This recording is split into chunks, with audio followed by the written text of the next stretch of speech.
What's up, everyone? So today's topic is something I've wanted to talk about for a very, very long time, and it is about insecurities. So the person I am right now, right, is actually very, very, very different from who I was in the past. So growing up, I had many, many insecurities, and it affected me so much to the point that I felt depressed like a lot, and I always thought that my life sucked.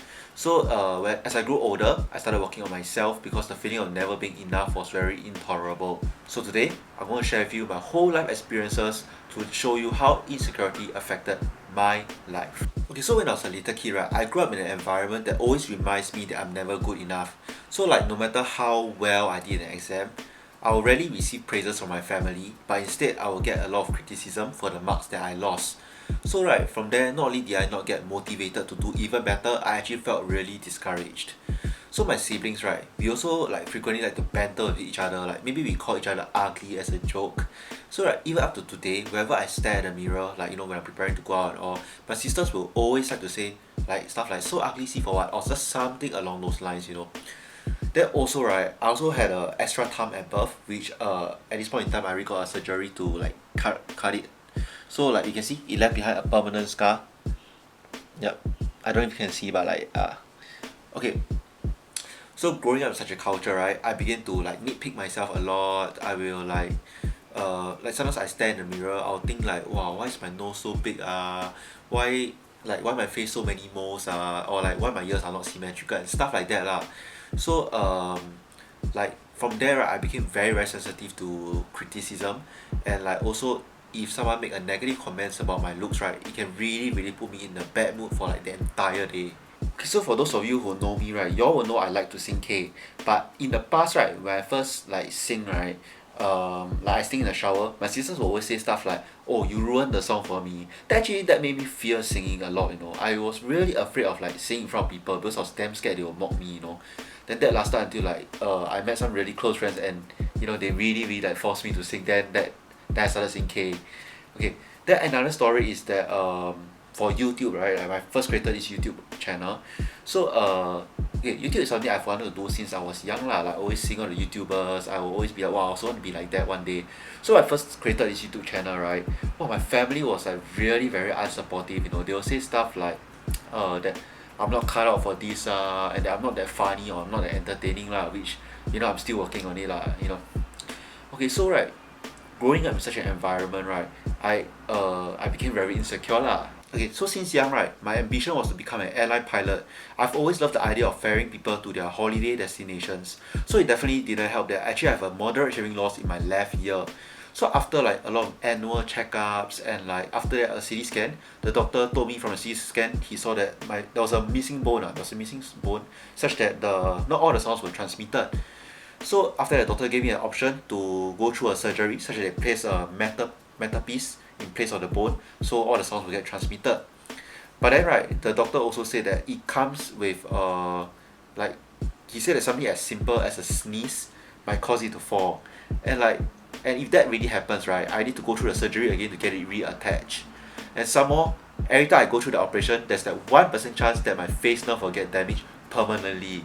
So with that, I decided to go with the operation, and then it dawned on me that no matter how hard I try, I can never achieve my dream job. So not only was I forced to like let go of my dream career, my hearing deficiency, right, also like affected me a lot in my real life lah, like my day-to-day interactions with people. Like I have to keep asking my friends to repeat themselves because I really cannot hear them. Then sometimes, right, when I sense that they're getting a little bit annoyed with me, right, I'll have to like, oh yeah, yeah, I have to pretend to agree with them, even though actually maybe I didn't catch what they're saying. Then I have to always make the conscientious effort to like make sure my friends are always standing on my right side so that I can hear them better. Since primary school, right, I've always been very hard on myself for any mistakes I made. Like I'll keep questioning myself like, wow, why am I so bad? And then I'll harp on it for the entire day. So I also became very clingy to my friends because I always had this idea that my friends are like too good for me. So it became to such a point that I'll get really super duper jealous like very easily if I see them hanging out with their other friends. I'll have this idea that they will always have a better time with other people than they will ever have with me. So over time, right, all these thoughts manifest into my life, and I became an overthinker. I was start thinking like I'm a terrible friend and that they would rather hang out with their other friends than like compared to me.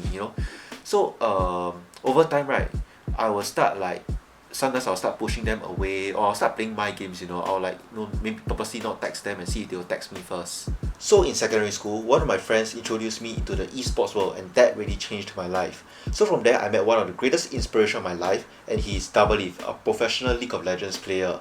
So for those of you who play League, this name shouldn't be foreign to you. So Double Leaf is a very outgoing, confident, quick-witted, and he's a very independent person. He's very charismatic. Basically, he's everything that I am not. So as he has many, like, I see there's many interviews like with him on YouTube, and he also has his own channel. I begin to like watch his videos like one by one, right, one after the other, like what trying to figure out like how is this guy so perfect, like to me. So after doing that for quite a while, I realized that my behavior started to resemble him, and so I started being more confident and outgoing, and that actually resulted in me having more and more friends, and that actually created a sense of joy in me that I've never felt before. Yet I soon realized that having more friends did not cure my insecurities. On the contrary, it actually made it worse. I started to care a lot about how other people perceived me, and like I started having irrational fears that maybe they'll dislike me at some point. So because of all that fear of getting rejected, I started placing like my friends' needs before mine. So it's to such a point that right, I would actually do things for them even if it meant that it would inconvenience me. So essentially I was like a people's pleaser. So once I had a friend that requested for me to buy something for him when I was overseas with my family. Despite the very tight schedule that we had, right, I did not want to disappoint him, so I continued searching. Even after my mom scolded me for disrupting the plan, I still continued searching. So my mom said it was as if we all went overseas just to search for my friend's item. And that's just one of the many instances, right, I placed my friend's needs before mine. Okay, so it was not until I've been through a toxic friendship in JC that really made me value myself. So this friendship, right, it was with a lot of mental and physical abuse. And like during that period of time, I really, really hated myself because like my friend would really make me doubt myself a lot, and it would really like make me feel like I'm the worst friend in the world. So on top of that, I was really getting controlled a lot, right? So much to the point that I had to like meet my other friends in secret, or else jealousy will come in terms of in the form of like physical and mental abuse. So like moreover, right, my friend would also pressure me a lot with like suicide threats and all. Then but for me, I actually accepted all that abuse lah, because like at the time I just kept thinking like it was my fault and that I was a terrible friend. So I just accepted all of that. Then it was not until like I underperformed for my A levels, then I actually woke up. Then I realized that I actually like stopped taking care of myself, and that's where I immediately dropped the friendship and I took on the path to recovery. And I guess that was truly a long time before I learned to love myself.